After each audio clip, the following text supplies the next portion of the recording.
Shalom, welcome back. Alright, today we're starting a new series on who is Esau, Edom. In this video series, I'm going to presume that you've already watched the series on the book of Revelation. This kind of builds upon some of the things that were said in it. The important takeaway for me from the study of the book of Revelation is that there's this fallacy in the world today about God's chosen people and who they are. And there's a group out there claiming this title, but in reality, if you know the identity of this group biblically, then you'll know that they're Esau. And Esau was chosen by God. He's chosen for destruction. And so this title, God's chosen people, probably doesn't mean what you think it means in context to them. Now, if you're talking about the people that God chose to be his people, that's Israel. And Esau is not part of Israel. Now, the invitation is there for all mankind, including Esau, to accept Yeshua. And in that instance, he can be grafted into Israel. So Esau is attempting to steal back this birthright that he sold several thousand years ago. But he doesn't want to come in through Yeshua. He doesn't want to come up, through the door. He wants to come up a different way, right?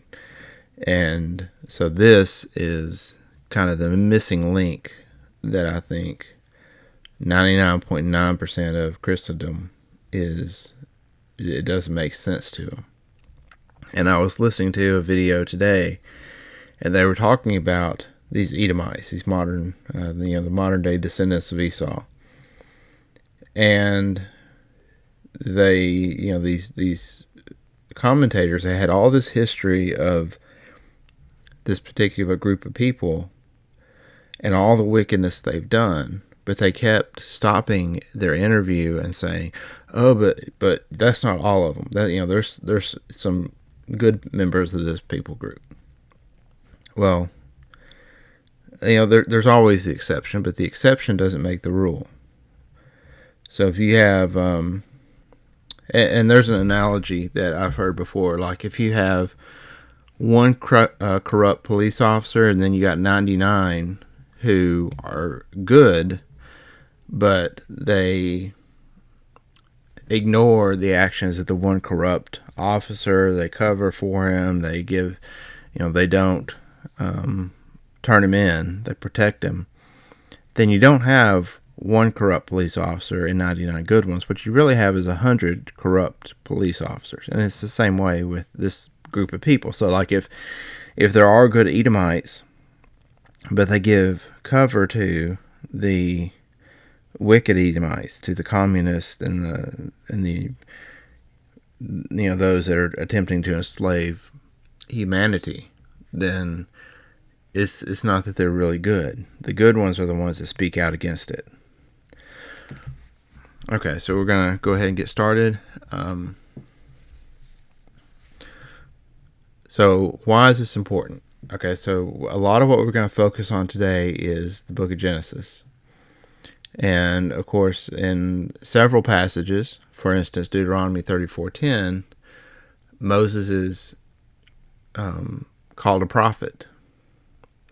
And, in fact, he's the greatest prophet from Israel up until the time of Yeshua. And, of course, Yeshua was this prophet like unto Moses, but he was going to surpass Moses.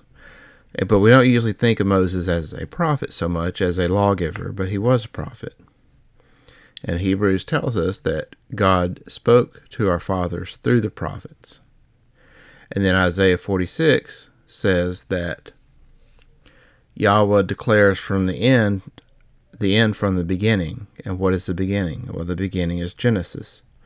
So we can understand the end times by looking at Genesis. And from ancient times, things not yet come. Saying, my counsel shall stand, and I will accomplish all my purpose. So people don't usually look at the book of Genesis as a prophetic book. We typically look at it as a history book. the early history of the human race. But the events that these members of the early race go through are prophetic, and they're going to give us clues to the end times. And so by looking at Genesis and then kind of filling in the blanks with other prophecies, and really fill in the blanks with what Yeshua says, and then also look at later history, then we can, I think, figure out who these people are and prove who they are. And then at the same time, the thing that we should remember, like it's all well and good that we can use historical documents. Of course, a lot of these documents are not available to us. The history of this people has definitely been hidden. It's very difficult to find reliable information about them. But that's not really what Yeshua commanded us to do. He didn't command us to study their history. He commanded us to observe their fruits. And he said, by their fruit you will know them. So I think the most powerful tool that we can use is what Yeshua said. Let's look at the traits of Esau, what he was exhibiting, what the man Esau was exhibiting, and we should see those same traits lived out in the Edomites, his descendants.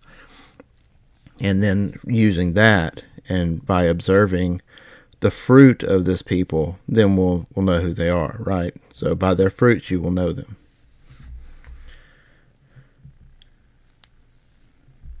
So, once again, like what I said earlier, the end times from Genesis. Okay, so we're going to start off in Genesis 25. Isaac was 40 years old when he took Rebekah, the daughter of Bethuel, the Syrian of Padan Aram, the sister of Laban, the Syrian, to be his wife. Isaac entreated Yahweh for his wife because she was barren. And Yahweh was entreated by him, and Rebekah his wife conceived. The children struggled together within her, and she said, If it be so, why do I live? And she went to inquire of Yahweh, and Yahweh said to her, 2 nations are in your womb. 2 peoples will be separated from your body. The one people will be stronger than the other people, and the elder, who we will see in a minute is Esau, will serve the younger, who is Jacob. So, from the womb, Esau and Jacob were destined to struggle together.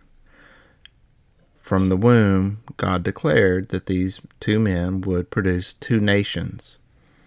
And so, these 2 nations would struggle against one another. I think it's worth noting also, before we move on, that we tend to think of nations as a territorial area. So you look on a map and you say, that's the nation of America, that's the nation of Canada, that's the nation of Great Britain. But in reality, a nation is not lines on a map. It is a group of people.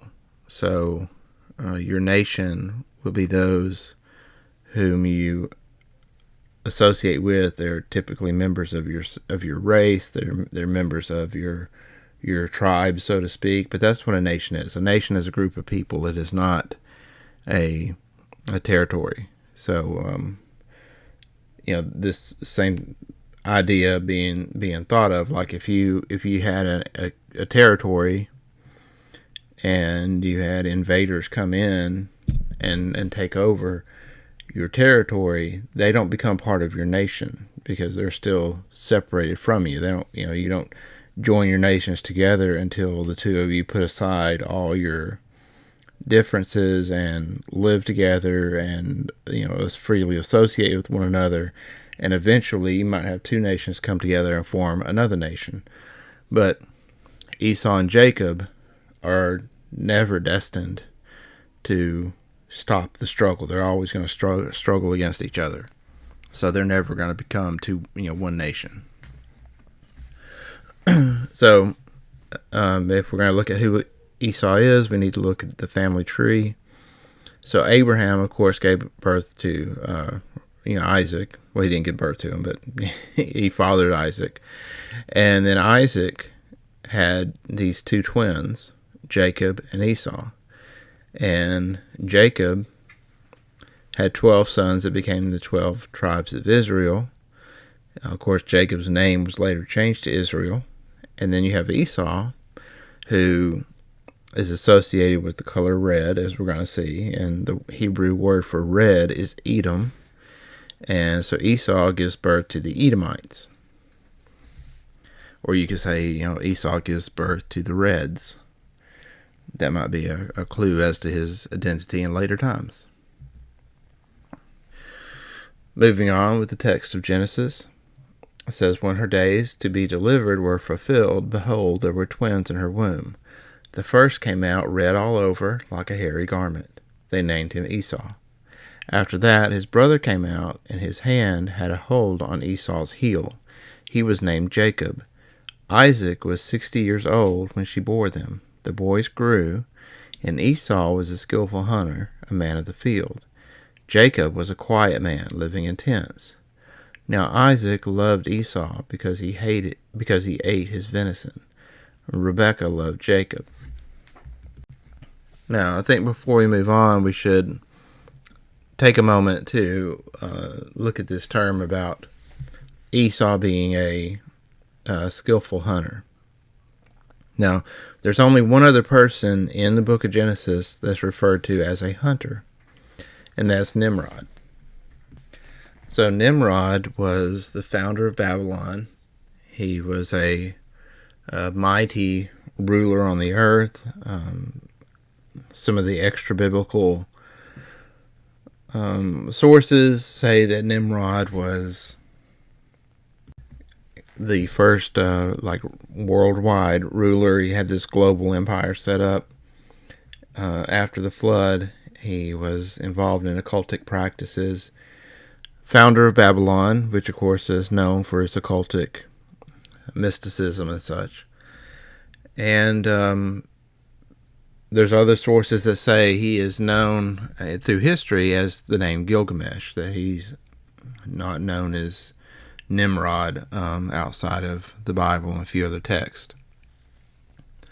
And we're not really going to get into that too deeply here. I do think we are going to come back to this correlation between Nimrod and Esau, because there is a connection between the two besides what's just the name of the hunter. Also, this term for skillful hunter, there's a lot of different ways this is translated, and it's almost like the translators in these different translations are struggling to come up with terms to really describe what's being said in the Hebrew here. So if you were to kind of look at all these different translations and correlate them into one statement about what it's saying, you could say something like Esau was a cunning, skillful, knowledgeable hunter. Like all of these different words are used in various translations. Now, the word for cunning is yada, which means to know, and it's often used in Scripture as a euphemism for sex. So this is the same word where it'll say, and Adam knew Eve and she conceived. So, this word for yada is sometimes used to describe sex between, a man and a woman. So, in some ways, possibly, you could even almost see this as being like Esau was a maybe like a sexual predator type of thing, if you were to take a little bit of liberty with the words there. And so, again, the only other person in Genesis referred to as a hunter is Nimrod, and Nimrod is called a Gibbon Siad. Gibbon Said. Said is the word for hunter. Gibbon Said, or great hunter. Whereas Esau is a Yada Said. And Jacob, on the other hand, his description as a quiet man, there's a lot of different ways that's translated also. It's almost, again, like the translators are struggling to capture the meaning of this verse.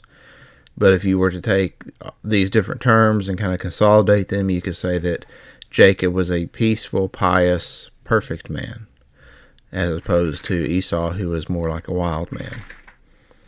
These descriptions of both Jacob and Esau, in my mind, they remind me of the the description of the hunters and the fishers in prophecy in Jeremiah 16:16, where he says that he's going to send fishers to fish you, and then if you don't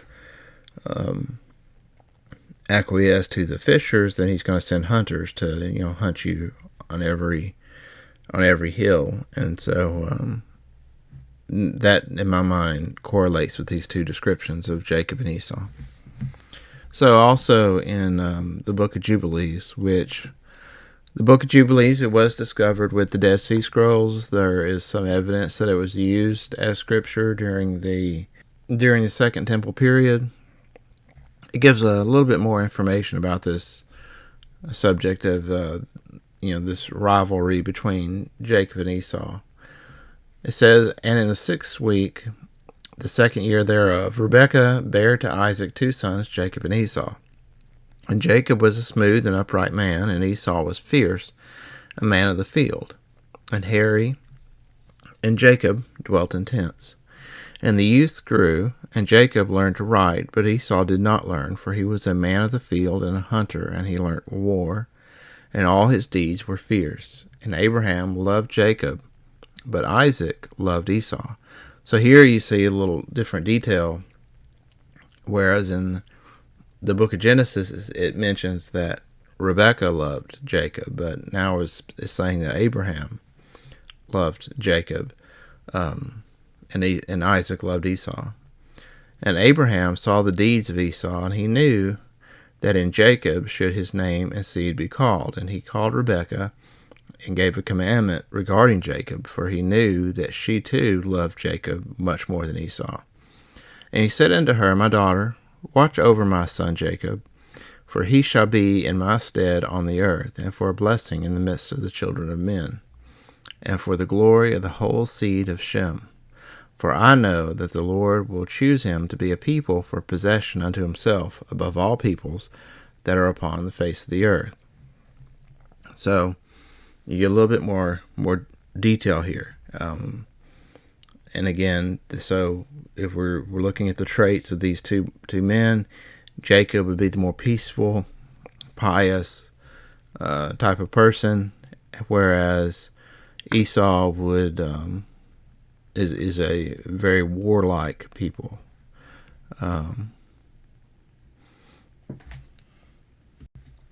Jacob would be a blessing to people, whereas Esau obviously would not. There's something about the fact that Abraham specifies that Jacob would be a blessing, and that's why he's choosing Jacob over Esau, whereas the implication there is that Esau would not be a blessing to people around him.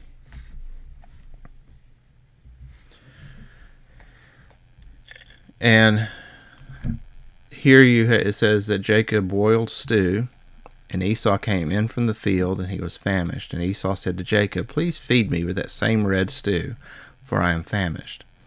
Therefore his name was called Edom. Jacob said, "First sell me your birthright." And Esau says, "Behold, I'm about to die. What good is the birthright to me?" Jacob says, "Swear to me first." And he swore to him. He sold his birthright to Jacob.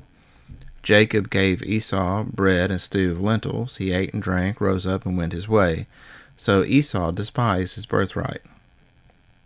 So again, you see this association of Esau with the color red. That's where he gets the name Edom.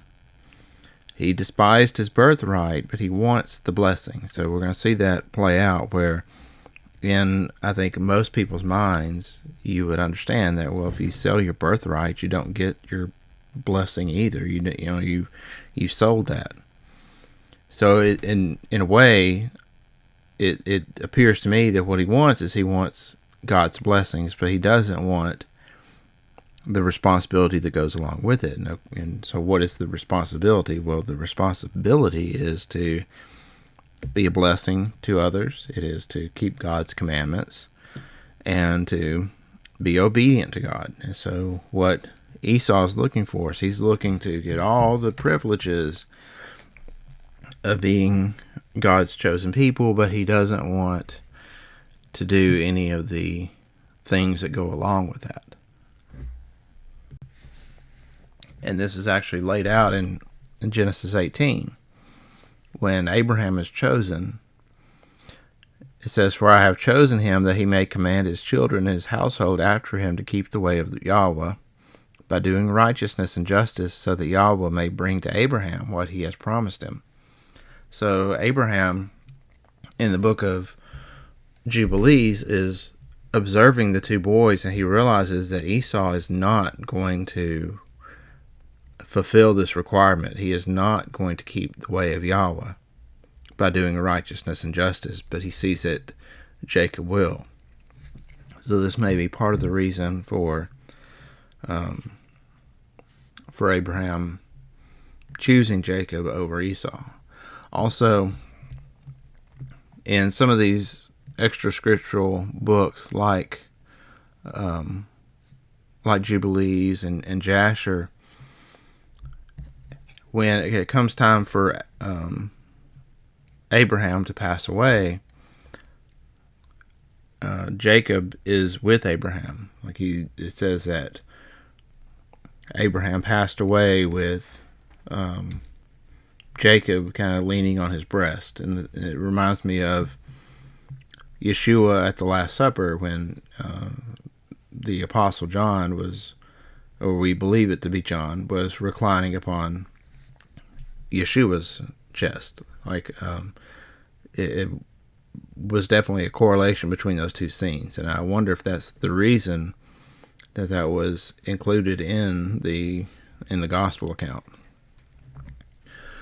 So Abraham dies with Jacob's there, Isaac's there, the family is all there, except for Esau and his wives. Esau is nowhere to be seen. And it's immediately after that we go into the scene of Esau comes rushing in. He wants this lentil stew. Now there's a Middle Eastern tradition that there's this traditional dish that is prepared when a family is grieving, and it is this red lentil stew. And I think the implication that we're supposed to understand in this scenario, when we put it together with the death of Abraham, is that Jacob was actually cooking this stew for his father, Isaac, who just lost his father. And so Jacob is there being the good son, preparing this traditional dish of mourning for his father, and then here comes Esau rushing in from the field and demands some of this lentil stew. So again, this is meant to show us the character of these two boys. Jacob's home taking care of himself. Esau's out, doing his own thing. And then there are some more details in the book of Jasher that talk about what Esau was out in the field doing, and we'll get into that in a future video, because I do think it may correlate some with the behavior that we see in Esau to this day. Next mention of Esau is in Genesis 26:34. When Esau was 40 years old, he took as wife Judith, the daughter of Beeri the Hittite, and Basemath, the daughter of Elon the Hittite. They grieved Isaac and Rebekah's spirits. So all of Esau's descendants are a mixed race. There's no evidence in the scripture that any of his line would not be a mongrel. So they're all a mixed race people. Later on, he does take a wife from Ishmael's daughter, Ishmael's daughter's wife, and of course Ishmael was half Egyptian, and I don't think we're ever told what his wife was, whether she was, but I think we could maybe presume that she was probably the same race as his mother, but we don't know. But the point is that Ishmael himself was also from a mixed race. His mother was Egyptian and his father was Abraham. And then Esau takes one of his daughters. So again, none of Esau's wives were of the same race as he was. They were a different race of people. And I think we're going to see a correlation with this also with the modern day Edomites and their obsession with intermarriage and different races of people marrying. So if we're writing down a list of traits to look for in Esau, add that to the list. He'll be someone obsessed with intermarriage or marrying different races of people together, whereas Jacob and Isaac and Rebekah and these other biblical patriarchs and matriarchs desired more for Isaac, their son, to keep his racial lineage pure. They weren't down with the race mixing stuff.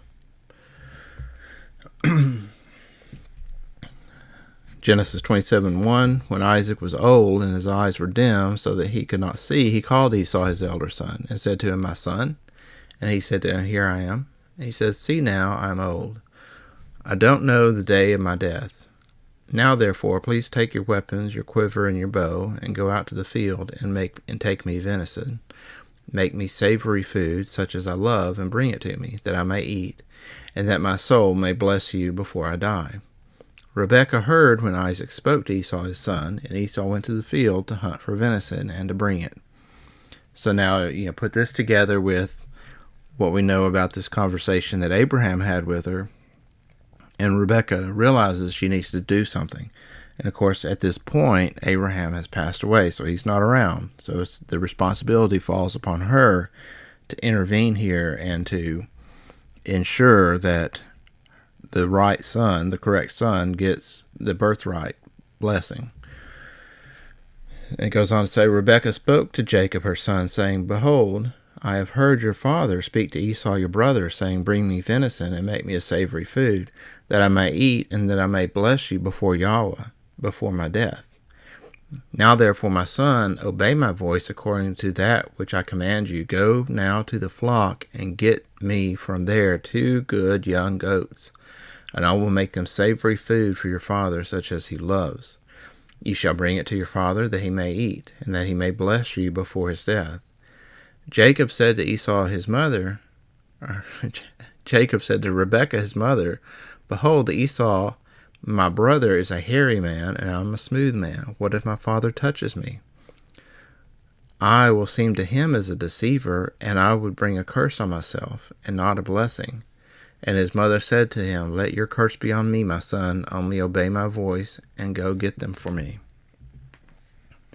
And he went and got them, and brought them to his mother. His mother made savory food, such as his father loved.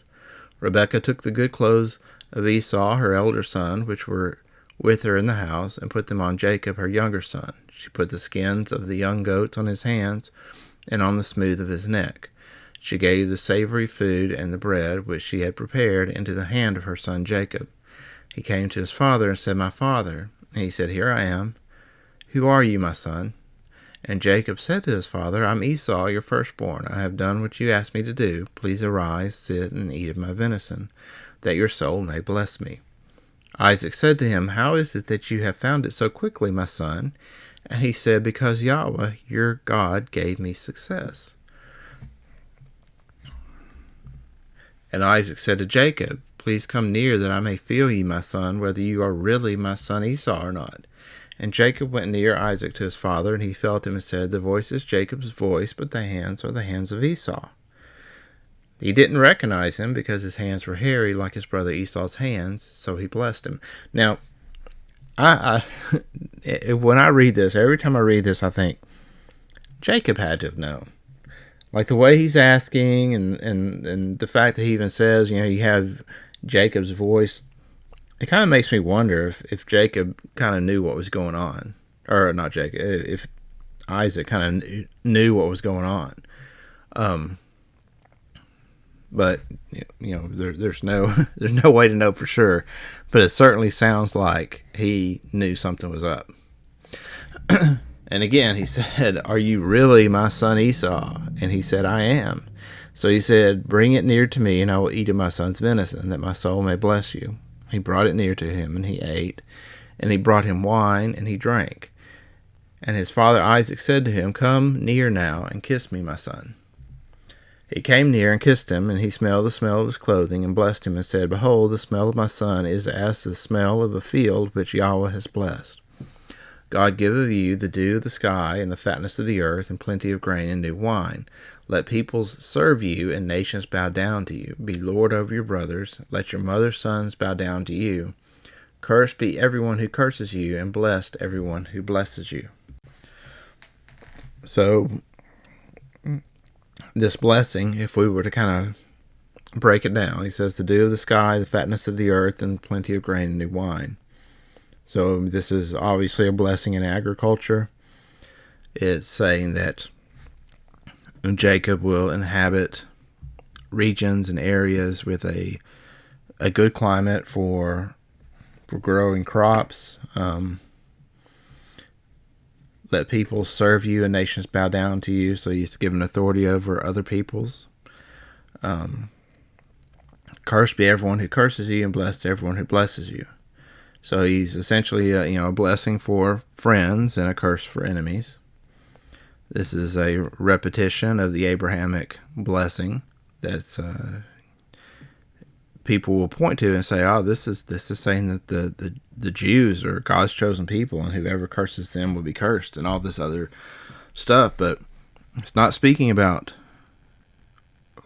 what we think of as Jews today. He's blessing the descendants of Abraham. He's blessing the descendants of Jacob. And of course, Esau is not included in this blessing. This is just for Jacob. As soon as Isaac had made an ending of blessing Jacob, and Jacob had just gone out from the presence of Isaac his father, Esau his brother came in from his hunting. He also made savory food and brought it to his father. And he said to his father, "Let my father arise and eat of his son's venison, that your soul may bless me." And Esau his father said to him, "Who are you?" And he said, "I'm your son, your firstborn Esau." And Isaac trembled violently and said, "Who then is this who has taken venison and brought it to me? I have eaten of all before you came, and I have blessed him. Yes, he will be blessed." So, now Esau shows up and says that Isaac is trembling. And when I read this, I think it almost sounds like Isaac's a little bit afraid of Esau. Like maybe and again, this kind of falls back on me thinking that Isaac knew what was going on, that he knew that it wasn't really Esau, and he still blessed him anyway. But either way, for some reason, Isaac is trembling violently. And again, he reiterates that, yes, he will be blessed. So, this blessing's been given to Jacob, and there is no taking it back. He will be blessed. When Esau heard these words of his father, he cried with an exceedingly great and bitter cry, and said to his father, "Bless me, even me also, my father." And he said, "Your brother came with deceit, and has taken away your blessing." And he said, "Isn't he rightly named Jacob? For he has supplanted me these 2 times. He took away my birthright, and now he's taken away my blessing." So maybe this is another trait of Isaac. I'm sorry, I keep getting these names mixed up. It's too many names. Another trait of Esau. So Esau voluntarily sold his birthright, and with that birthright would reasonably go the blessing too. So first of all, Esau is trying to get by on a technicality in my mind. I think that he knew that the blessing should go with the birthright. But, he's trying to use, little technical specifics and say, well, I never agreed that you could have the blessing too, or whatever. So he's trying to, manipulate the whole agreement to where he can keep the blessing, in my opinion. But now he is blaming Jacob for what he agreed to. He took away my birthright, and now he's taken away my blessing. Well, Jacob didn't take it. Esau gave it to him. So maybe we could, on our list of traits that we have down for Esau, about how he's a wild person, he's involved in war. He is not a blessing to people around him. Maybe we should add that he will play the victim, but he leaves out the stuff that he did. So it's always about what Jacob did to him, but it's never about what he's done to Jacob, or it's never about what he did or agreed to, or what actions he took that led to the situation with Jacob. So, write that down. He'll always tell you what happened to him, but he'll never tell you what he did. So let's put this down as a trait for Esau. Now, Isaac goes on to say, he asks, haven't you reserved a blessing for me?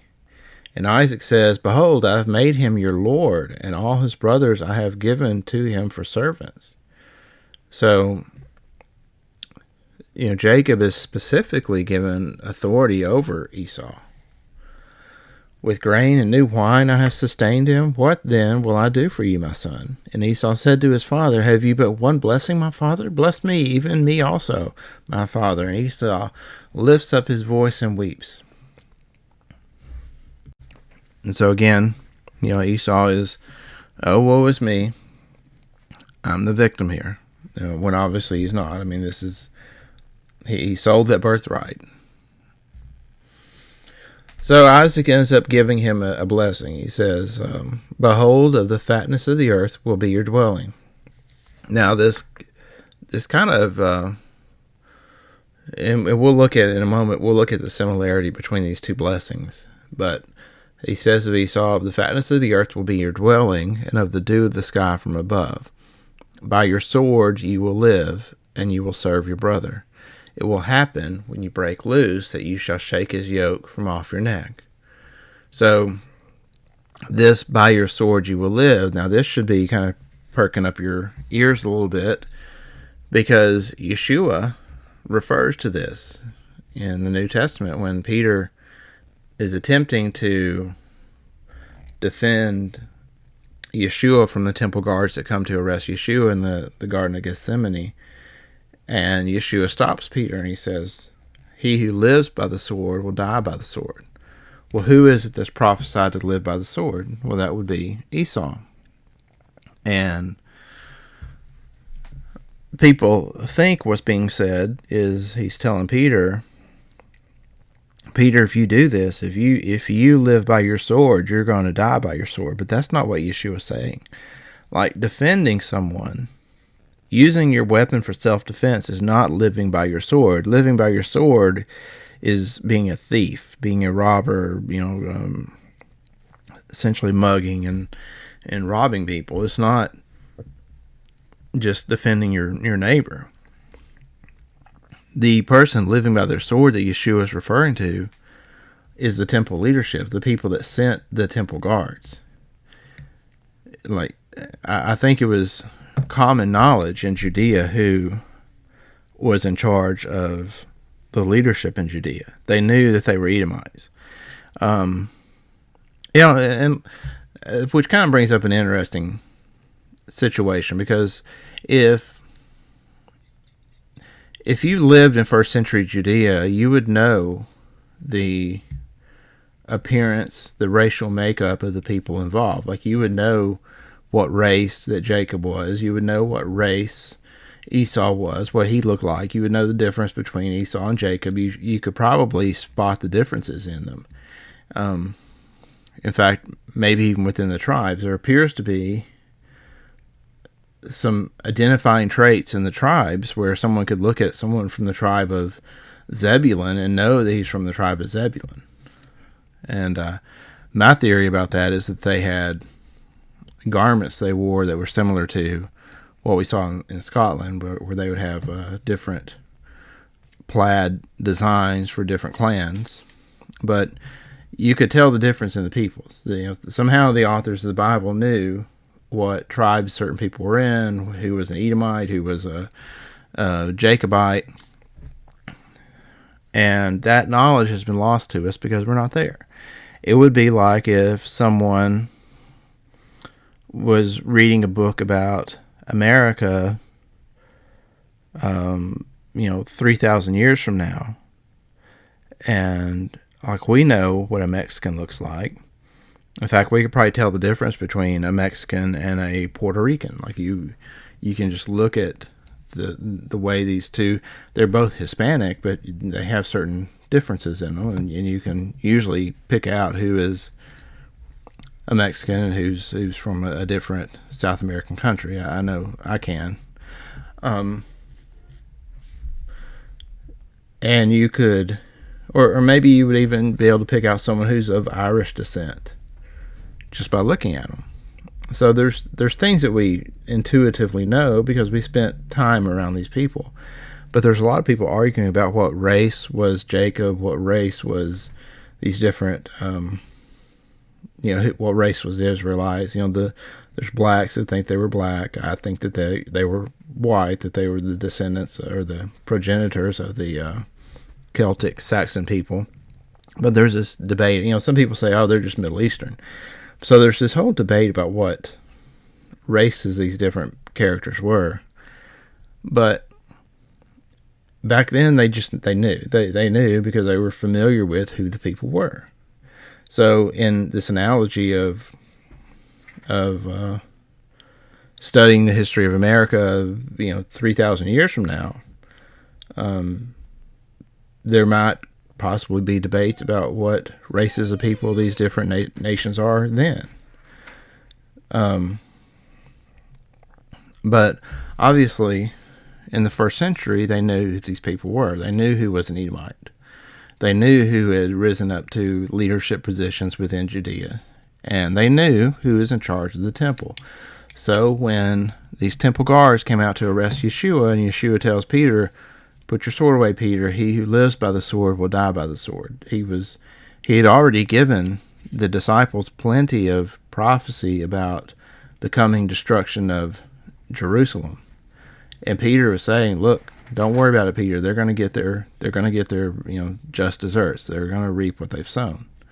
And that's who Yeshua was talking about. He was not warning Peter that he was going to die by the sword. He was telling Peter, don't fight this. Esau is going to get what's coming to him. So anyway.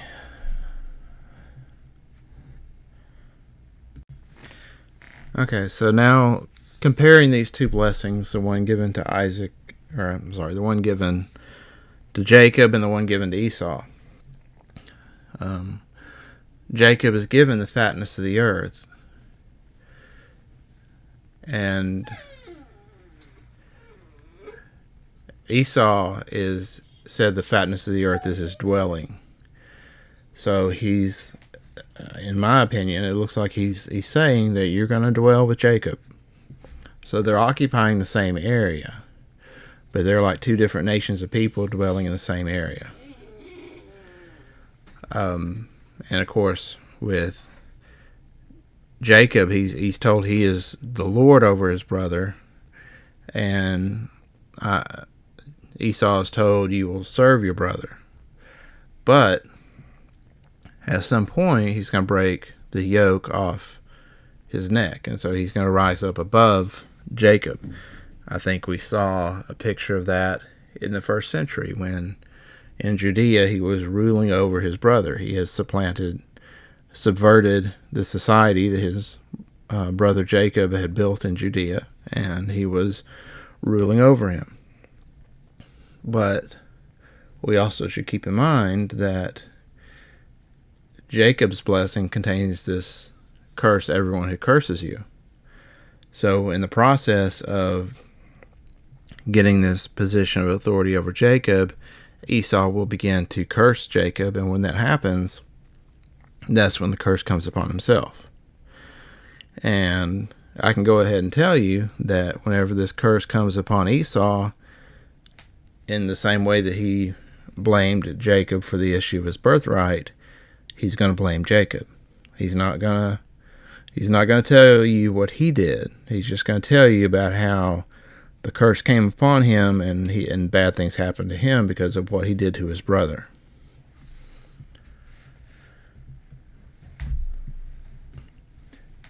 Next verse, Esau hated Jacob because of the blessing which his father blessed him.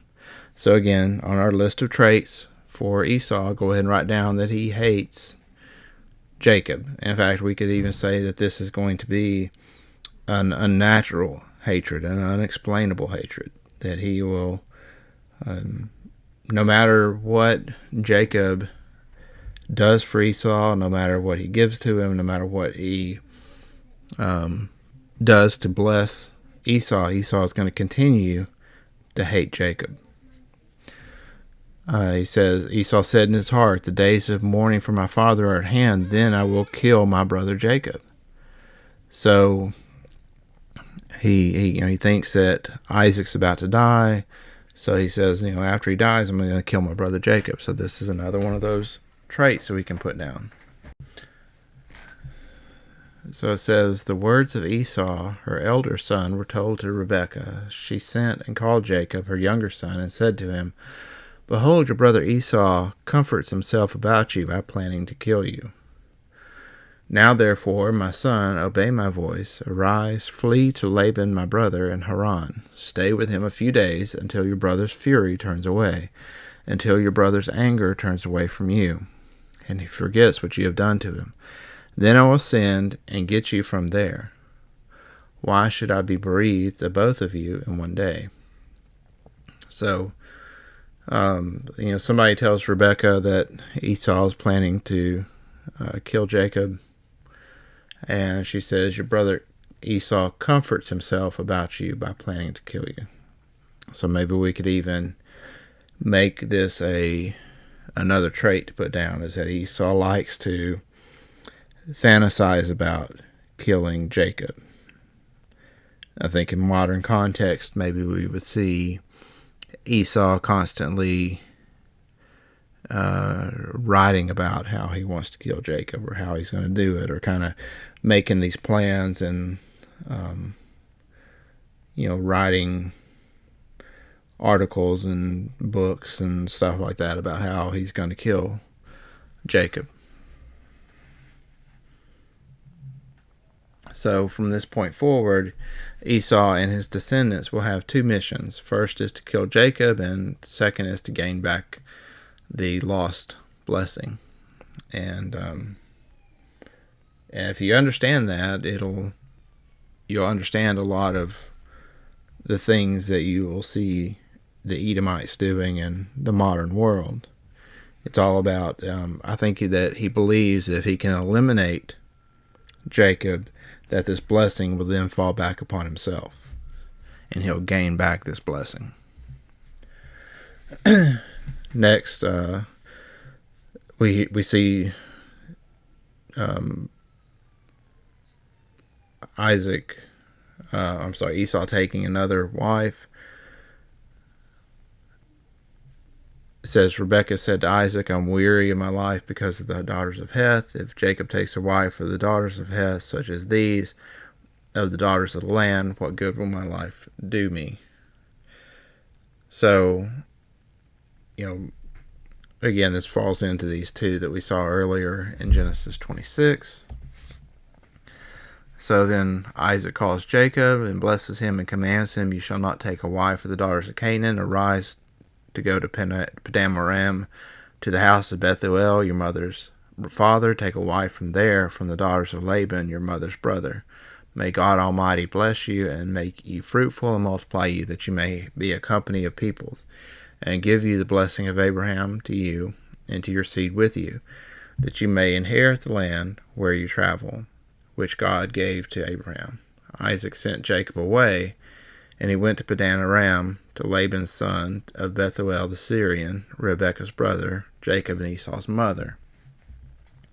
Now Esau saw that Isaac had blessed Jacob and sent him away to Padan Aram to take him a wife from there, and that as he blessed him, he gave him a command, saying, you shall not take a wife of the daughters of Canaan, and that Jacob obeyed his father and his mother, and was gone to Padan Aram. Esau saw that the daughters of Canaan didn't please Isaac his father, so Esau went to Ishmael and took besides the wives that he had, Mahalath, the daughter of Ishmael, Abraham's son, the sister of Nebaioth, to be his wife. So Esau, again, he sees that what he'd done before wasn't pleasing to his father, and so instead of doing what they told Jacob to do and just go and take a wife from this other branch of the family, instead he then goes and takes another mixed race wife, that's partially Egyptian,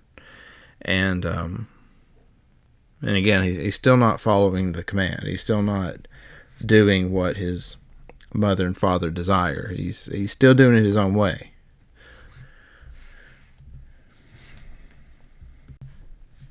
So at this point, Jacob goes to Laban. He has to work 7 years for Rachel, but he's given Leah, so then he works another 7 years for Rachel, and finally gets Rachel. He ends up having 12 sons with Rachel and Leah and their servants. Each of them have a handmaid that is a concubine to Jacob. And so Jacob's coming back with his 12 sons and lots and lots of flocks and herds and a great amount of wealth that God had blessed Jacob with. And so then Jacob's coming back from Laban's, and he sends messengers before him to Esau his brother in the land of Seir, the country of Edom, instructing them, "Thus you shall say to my lord Esau, Thus says your servant Jacob, I have sojourned with Laban and stayed until now. I have oxen, donkeys, flocks, male servants, and female servants. I have sent to tell my lord in order that I may find favor in your sight." And the messengers returned to Jacob, saying, "We came to your brother Esau, and he is coming to meet you, and there are 400 men with him." Then Jacob was greatly afraid and distressed. He divided the peoples who were with him, and the flocks and herds and camels into 2 camps, thinking, if Esau comes to the one camp and attacks it, then the camp that is left will escape. So, a couple of things to take note of. Esau at this point is living in the land of Seir in the country of Edom. So he's living among the Horites, which I believe are a branch of the Hittites. So he's now living with the families of his first 2 wives. And Jacob at this point is telling Esau that he's coming. He's trying to make things right. He's trying to basically make peace with Esau. And Esau in return is coming to meet him, but he's got 400 men with him. Now, Jacob had left and he had been blessed, and so he's come in with his 12 sons and his 4 wives and all these blessings that he has earned, which of course is blessings that God gave him. And so all these 400 men are obviously not Edomites. The Esau at this point probably doesn't have any more sons than Jacob does. And we'll look at Esau's family tree in a minute. But so the majority of these people that Esau has coming with him are foreigners. They're not they're not his progeny, in other words. So 400 foreigners that are coming with him. So you can write this down as a trait for Esau. Esau is going to use foreigners to attack Jacob. In fact, you could even say that he's going to use maybe you could even put down the threat of foreigners, but he attempts to use foreign people to subjugate his enemies. So he will, if Esau wants to go to war with somebody, he's going to try to get someone else to go to war with that person instead of himself. So he's going to recruit people from other nations to fight his battles for him. Maybe that's a good way to put it. Jacob, on the other hand, he divides his group of people into 2 camps. Later on, we see that he actually divides them, I think, into 3 camps. Like he divides up his people to make it more difficult for Esau to kill them.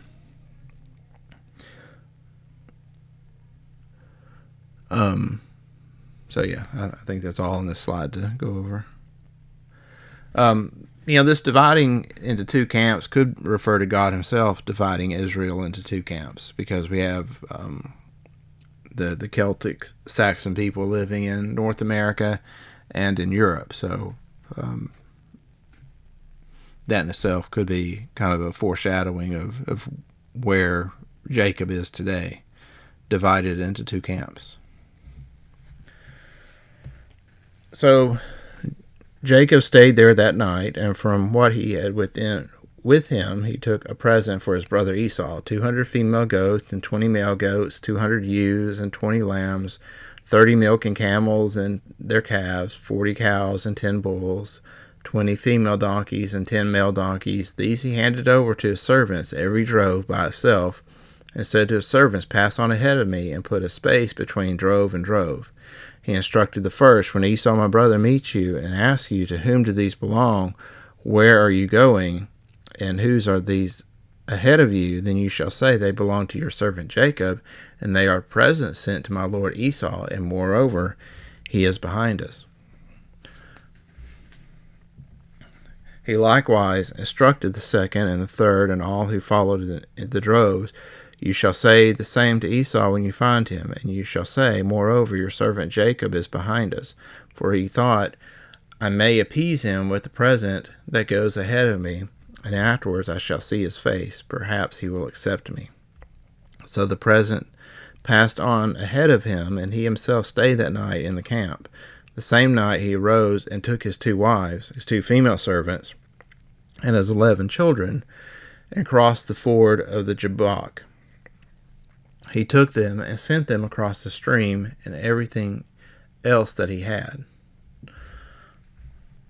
So one thing to look for is that Jacob he's trying to appease Esau. He's sharing the blessing that God has given him with his brother in an effort to appease Esau. And when Jacob was left alone, a man wrestled with him until the breaking of day. When the man saw that he did not prevail against Jacob, he touched his hip socket, and Jacob's hip socket was put out of joint as he wrestled with him. Then he said, "Let me go, for the day is broken." But Jacob said, "I will not let you go unless you bless me." And he said to him, "What is your name?" And he said, "Jacob." Then he said, "Your name shall no longer be called Jacob, but Israel, for you have striven with God and with men and have prevailed." Then Jacob asked him, "Please tell me your name." But he said, "Why is it that you ask my name?" And there he blessed him. So Jacob called the name of the place Peniel, for I have seen God face to face, yet my life has been delivered. And the sun rose upon him as he passed Penuel, limping because of his hip. Therefore, to this day, the people of Israel do not eat the sinew of the thigh that is on the hip socket, because he touched the hip socket of Jacob's hip and the sinew of the thigh. So this whole,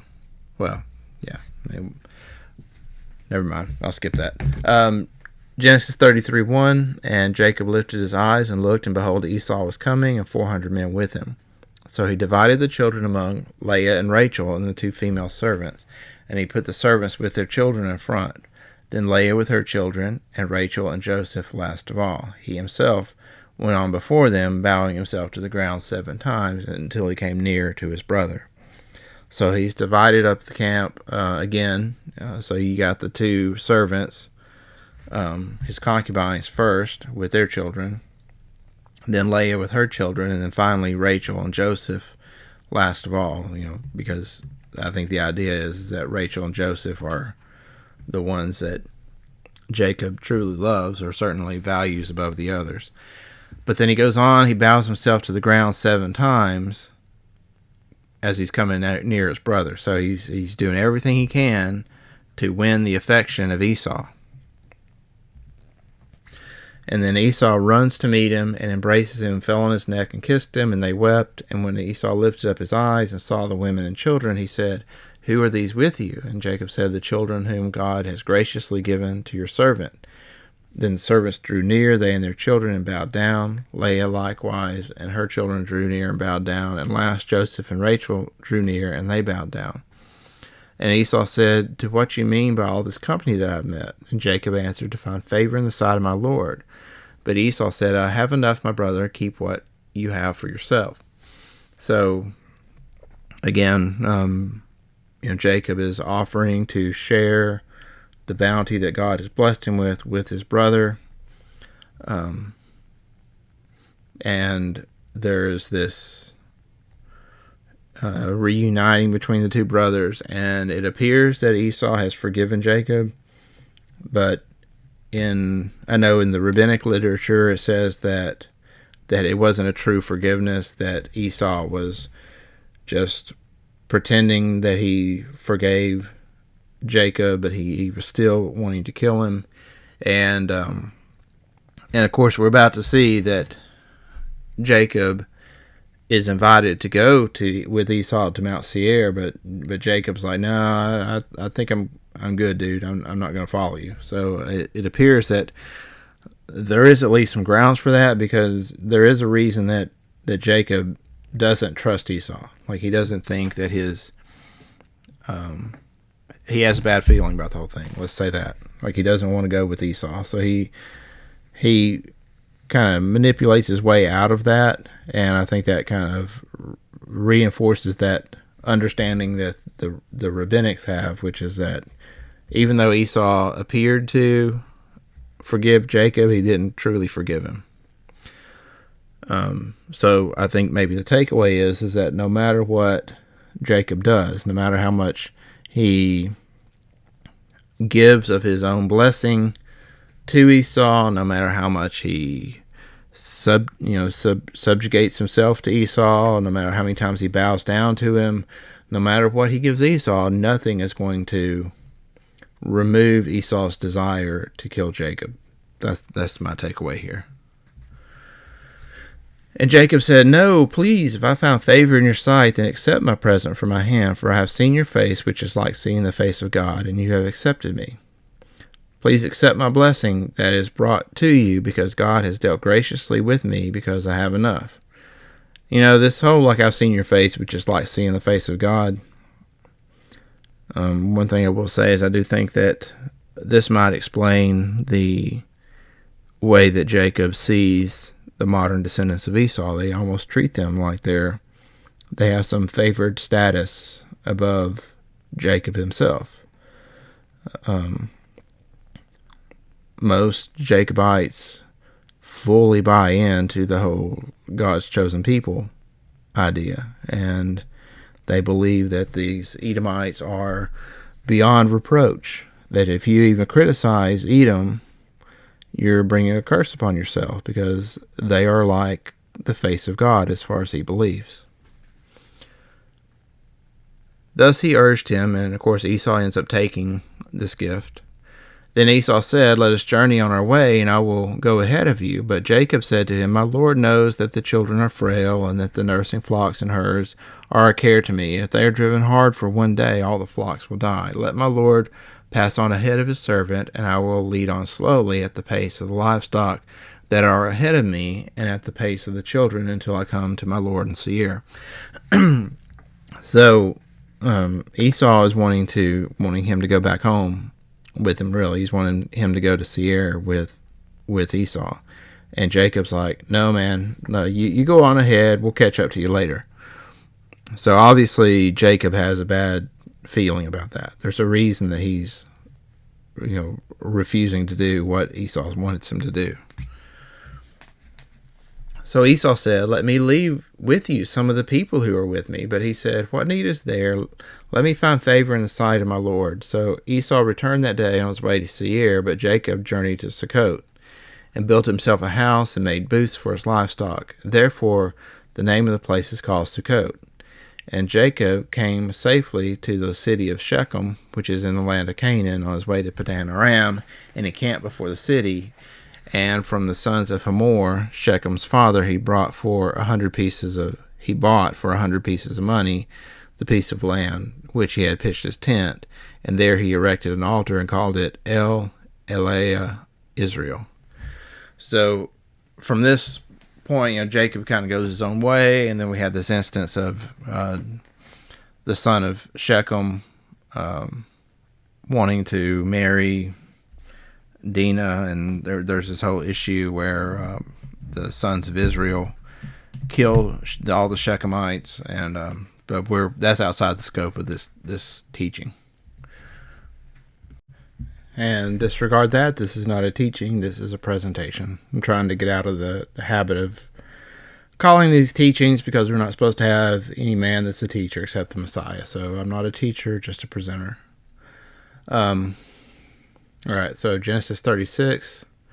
And here we have the family tree, so to speak, of Esau. And notice that the text is, consistently letting us know that Esau is Edom. These are the generations of Esau, that is Edom.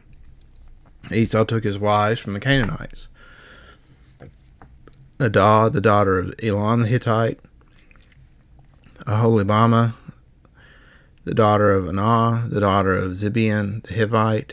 And Basemoth, Ishmael's daughter, the sister of Nebaioth. And Adah bore to Esau Eliphaz. Basemoth bore Ruel, and Aholibamah bore Jewish. I wonder if that's how you say it, Jewish. Jalam and Korah. These are the sons of Esau who were born to him in the land of Canaan. Then Esau took his wives, his sons, his daughters, and all the members of his household, his livestock, all his beasts, all his property that he had acquired in the land of Canaan. He went to a land away from his brother Jacob, for their possessions were too great for them to dwell together. The land of their sojournings could not support them because of their livestock. So Esau settled in the hill country of Seir. And again, Esau is Edom. And I've never read that name out loud.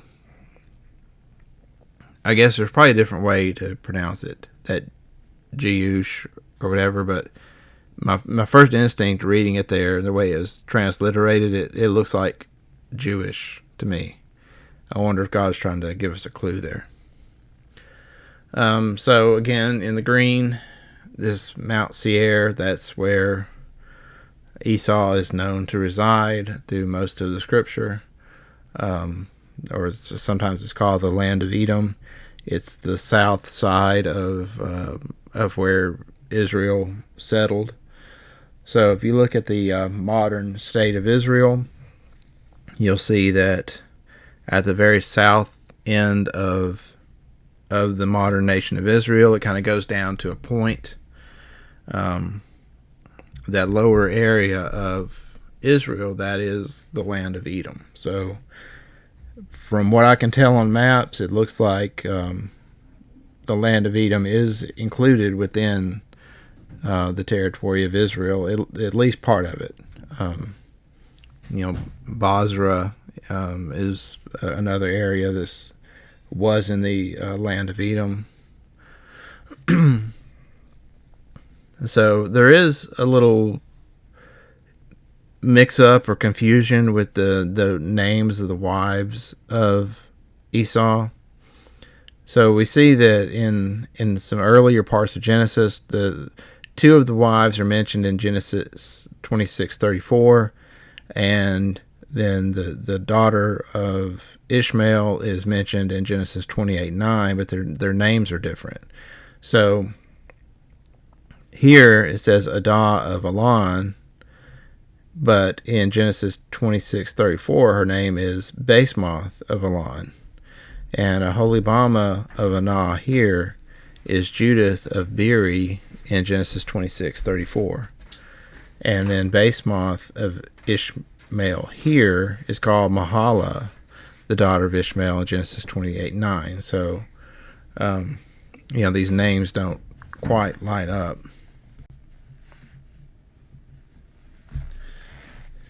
These are the generations of Esau, the father of the Edomites, in the hill country of Seir. These are the names of Esau's sons: Eliphaz, the son of Adah, the wife of Esau; Reuel, the son of Basemoth, the wife of Esau. The sons of Eliphaz were Teman, Omar, Zepho, Gatam, and Kenaz. Timnah was a concubine of Eliphaz, Esau's son.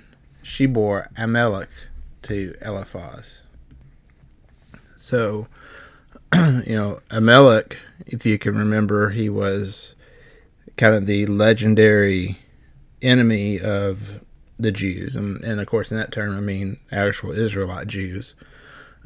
So he was a descendant of Esau. Also, this Kenaz. I mentioned before that there's a biblical character descended from Japheth, named Ashkenaz. And I'm thinking that the reason you have certain Jews called Ashkenazi is that they are trying to say that they're descended from Ashkenaz. Well, here you see this name Kenaz under Esau also. So again, don't just view what is true by its label. Don't judge a book by its cover. We're supposed to be judging their fruit. So right now we're kind of laying a basis for what we're supposed to look at as fruit, what fruit would tell us who someone is. And then once we do that, we're actually going to examine the fruit of this group of people in the modern day. These are the sons of Adah, Esau's wife. These are the sons of Reuel, Nahath, Zerah, Shemanah, and Mizah. These are the sons of Basemath, Esau's wife. These are the sons of Aholibamah, the daughter of Anah, the daughter of Zibeon, Esau's wife. She bore to Esau Jeush, Jalam, and Korah. By the way, I just got these names highlighted for no reason other than just to kind of set them apart from the rest of the text. If you want to kind of make a mental note of these names, and when you're reading scripture, look for them. There may be times where someone is identified as the tribe of one of these names, and you may not realize that they're an Edomite. I don't know. I just think it's just useful to know this stuff and to make notes of these different genealogies. These are the chiefs of the sons of Esau. The sons of Eliphaz, the firstborn of Esau, the chiefs, Taman, Omar, Zepho, Kenaz, Korah, Gatam, and Amalek. These are the chiefs of Eliphaz in the land of Edom. These are the sons of Adah. These are the sons of Reuel, Esau's son. The chiefs, Nahath, Zerah, Shema, and Mizah. These are the chiefs of Reuel in the land of Edom. These are the sons of Basemath, Esau's wife. These are the sons of Aholibamah, Esau's wife. The chiefs, Jeush, Jalam, and Korah. These are the chiefs born of Aholibamah, the daughter of Anah, Esau's wife. These are the sons of Esau, that is, Edom, and these are their chiefs. And Genesis 36:20, these are the sons of Seir, the Horite, the inhabitants of the land. So at the same time Esau is dwelling in this land of the Horites, he is intermingling with their people, taking their daughters in marriage, and I believe that's the reason that this genealogy is included alongside Esau, because Esau moved into Seir. Essentially what he did is he allied himself with the sons of Seir, including intermarriage, and ended up dispossessing them of their land, as we shall see. So this was probably the people that came with Esau, the 400 men who came to confront Jacob. And I guess one thing to, if we're going to be making notes of Esau and his methods of operation, this is probably something we should make a note of also, that Esau, there's this tendency for him to come into a land as an ally and kind of start off making friends with the people of the land and maybe even taking some of their daughters in marriage, but then ultimately he subverts them and overthrows the land that they're in, which is what happened here with the Horites.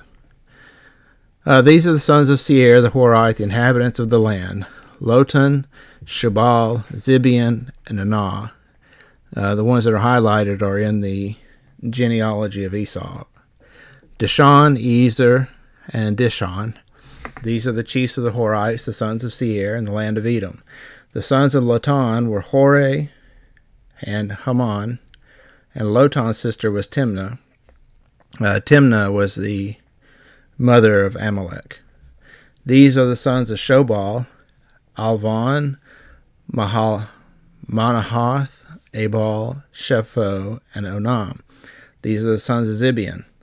Anah. He is the Anah who found the hot springs in the wilderness as he pastured his donkeys of Zibeon his father. These are the children of Anah. Dishon and Aholibamah, the daughter of Anah. These are the sons of Dishon. Hemdan, Eshban, Ithron, and Charan. These are the sons of Ezer, Bilhan, Zaavan, and Akan. These are the sons of Dishon, Uz and Aran. These are the chiefs of the Horites, the chiefs Lotan, Shobal, Zibeon, Anah, Dishon, Ezer, and Dishon. These are the chiefs of the Horites, chief by chief, in the land of Seir. And here's where we're told that Esau destroyed the Horites. And Yahweh said to me, do not harass Moab or contend with him in battle, for I will not give you any of their land for a possession, because I have given Ar to the people of Lot for a possession. The Amim formerly lived there, people great and many, and tall as the Anakim. Like the Anakim, they are also counted as Rephaim, but the Moabites called them Amim. The Horites also lived in Seir formerly, but the people of Esau dispossessed them and destroyed them from before them, and settled in their place, as Israel did in the land of their possession, which Yahweh gave to them. So again, Esau moved into Seir, allied himself with the sons of Seir, and ended up destroying them and dispossessing them from their land.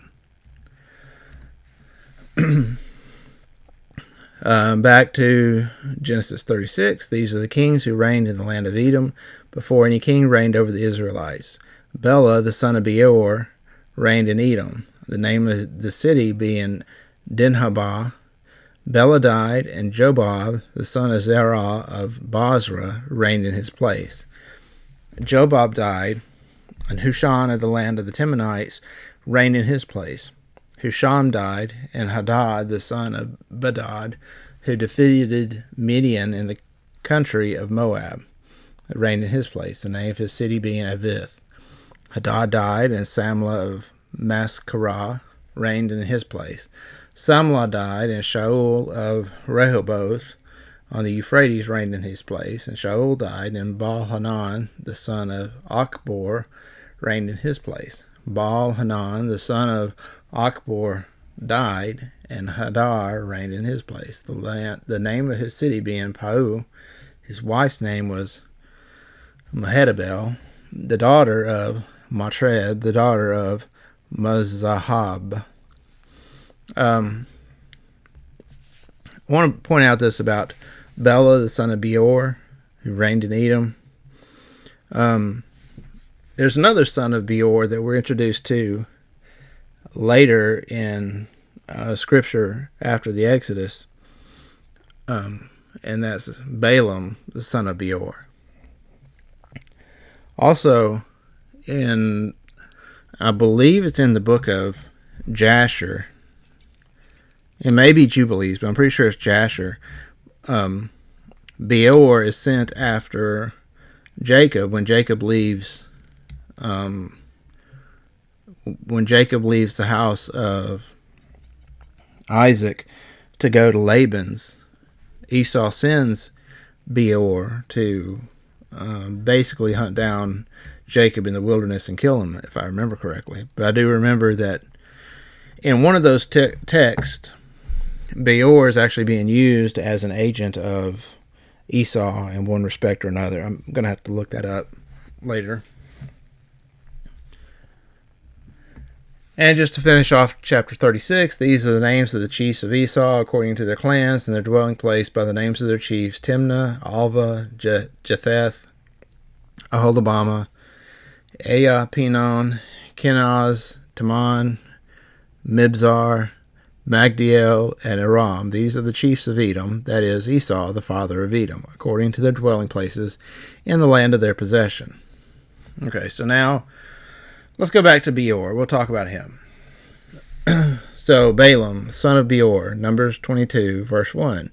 Then the people of Israel set out and camped in the plains of Moab beyond the Jordan at Jericho. And Balak, the son of Zippor, saw all that Israel had done to the Amorites, and Moab was in great dread of the people because they were many. Moab was overcome with fear of the people of Israel. Moab said to the elders of Midian, "This horde will now lick up all that is around us, as the ox licks up the grass of the field." So Balak, the son of Zippor, who was king of Moab at that time, sent messengers to Balaam, the son of Beor, at Pethor, which is near the river in the land of the people of Ammah, to call him, saying, "Behold, a people has come out of Egypt. They cover the face of the earth, and they are dwelling opposite me. Come now, curse this people for me, since they are too many for me.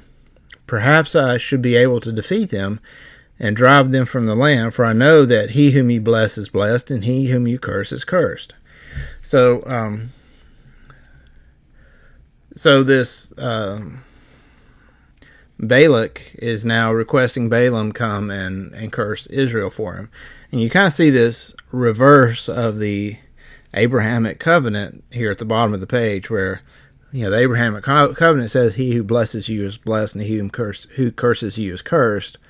But this is kind of reversed, where whoever Balaam curses is cursed. Whoever Balaam blessed is blessed.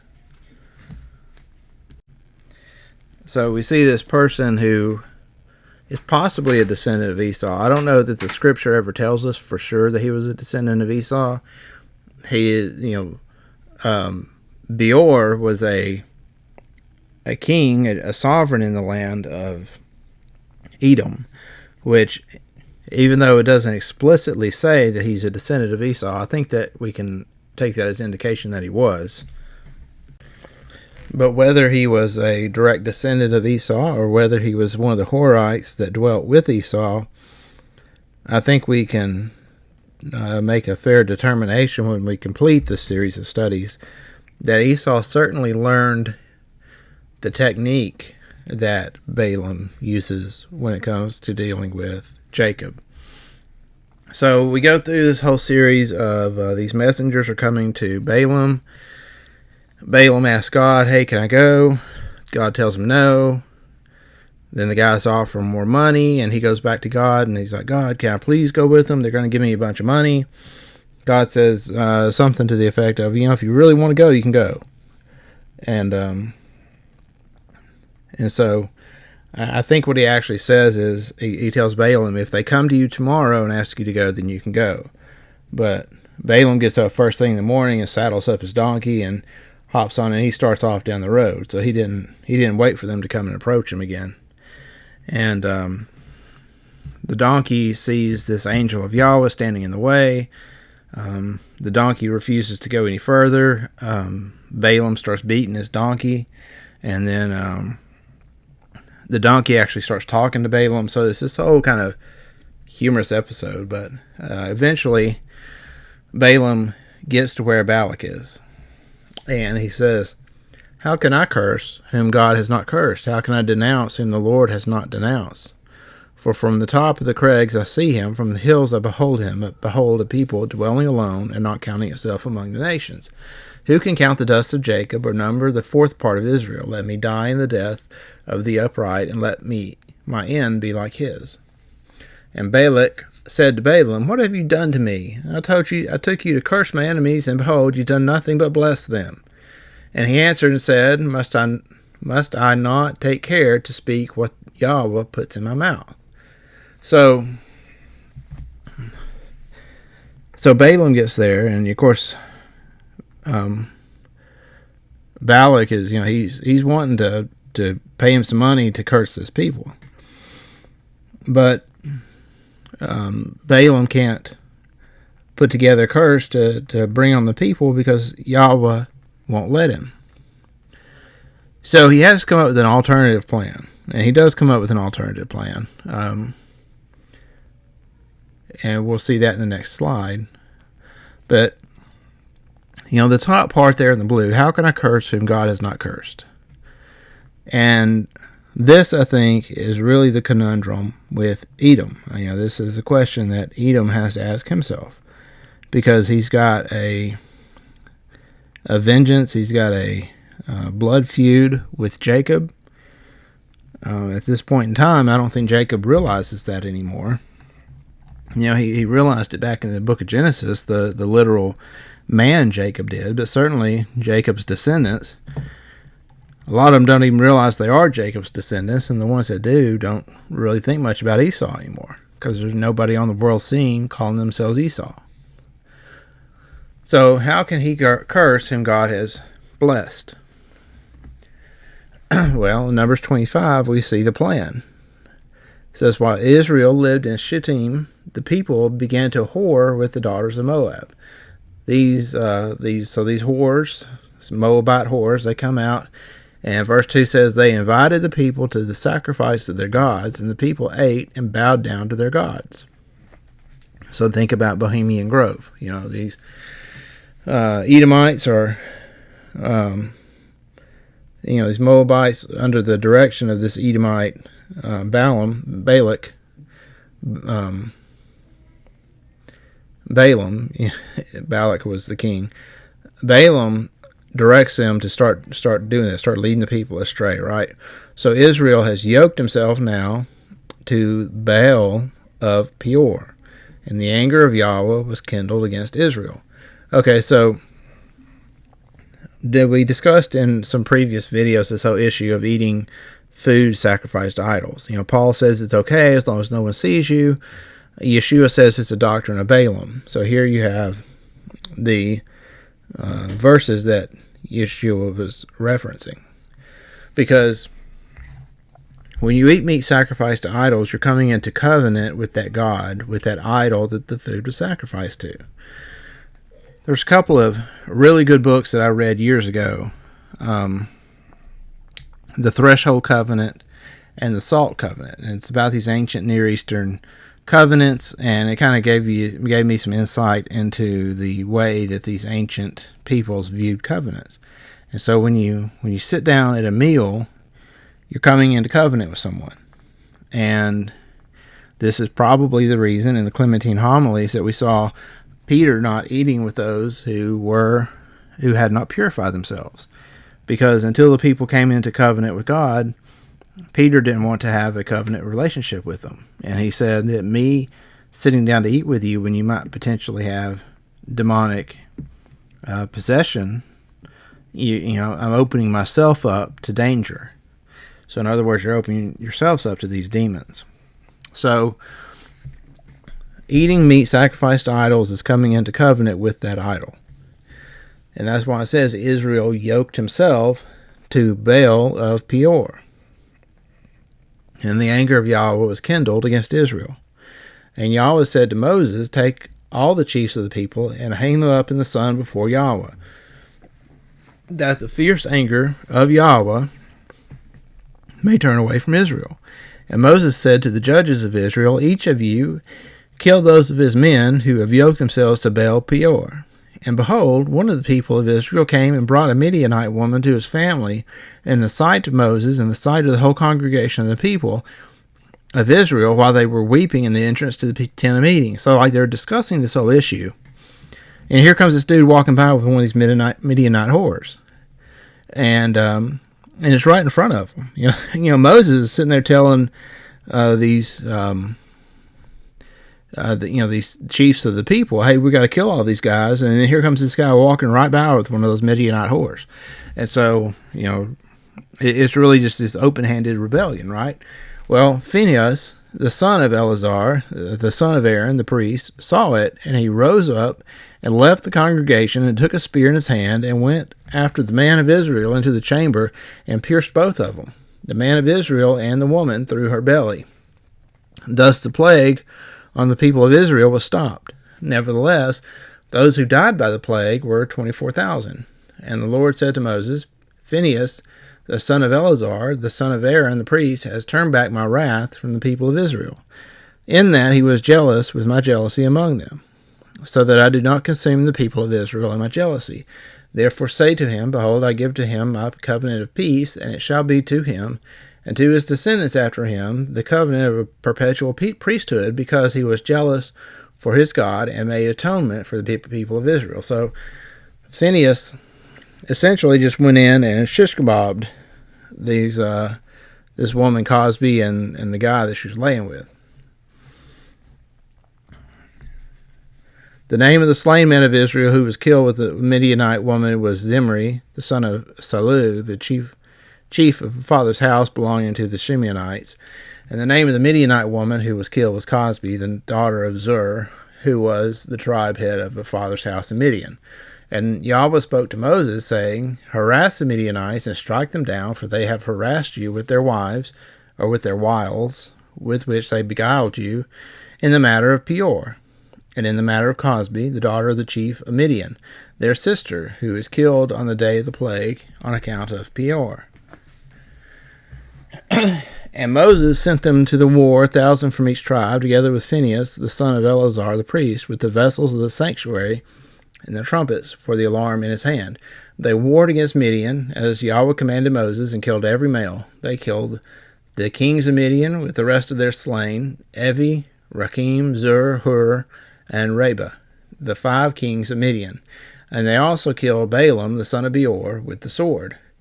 And the people of Israel took captive the women of Midian and their little ones, and they took as plunder all their cattle, their flocks, and all their goods, all their cities and the places where they lived, and all their encampments they burned with fire, and took of all the spoil and all the plunder, both of man and of beast. Then they brought the captives and the plunder and the spoil to Moses, and to Eleazar the priest, and to the congregation of the people of Israel, at the camp in the plains of Moab by the Jordan at Jericho. And Moses was angry with the officers of the army, the commanders of thousands and the commanders of hundreds, who had come from service in the war. And Moses said to them, Have you let all the women live?